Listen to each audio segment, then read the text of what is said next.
votre sanctification.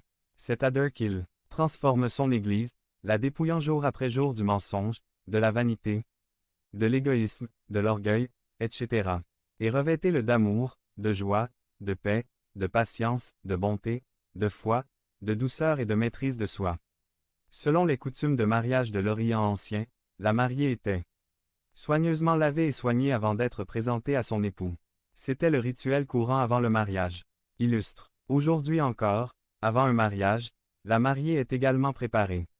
Elle va à son essai coiffure. Elle va à son essai maquillage. Elle choisit sa robe bien à l'avance. Elle perd quelques kilos en trop pour que la robe lui aille bien. Peut-être qu'elle s'offre un traitement spécial pour la peau avec des crèmes chères. Point. Quoi qu'il en soit, le jour du mariage, vous voulez être impeccable. Le verset 26 fait allusion à ces rituels prénuptiaux, mais on voit que dans ce cas, ce n'est pas l'épouse qui se prépare pour l'époux, mais c'est l'époux lui-même, Jésus-Christ, qui a pris sur lui de purifier son épouse, la Église, avec le lavage d'eau par la parole salvatrice. Christ fait tout ce qui est nécessaire pour que son Église, le jour du grand mariage, puisse lui être présentée sans tache ni ride ou quoi que ce soit de ce genre, mais sainte et irréprochable. C'est l'engagement que Jésus a avec son Église. Jésus ne promet pas que dans cette vie nous serons sans problème, que nous ferons à merveille tout ce que nous faisons, que nous ne tomberons pas malades, que tout le monde nous respectera et nous appréciera, que toutes les portes nous seront ouvertes. Non, il ne promet rien de cela. Sa promesse est encore plus glorieuse, son engagement est encore plus grand.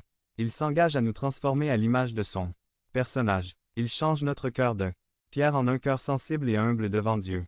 Il change les dispositions et les désirs qui n'honorent pas Dieu pour ceux qui ressemblent à son noble cœur. Cela nous dépouille du vieux jeu égoïste, pour une nouvelle personne pleine d'amour pour Dieu et pour le prochain. Par amour, Christ sanctifie son Église.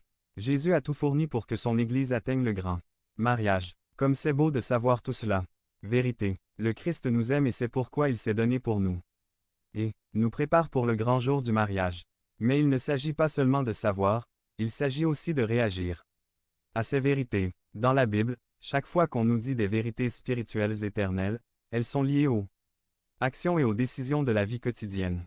En fait, le contexte dans lequel ces versets sont insérés est un contexte assez pratique.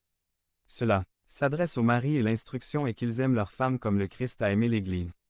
C'est la première application que nous pouvons faire. Si vous êtes mari, Jésus est votre modèle.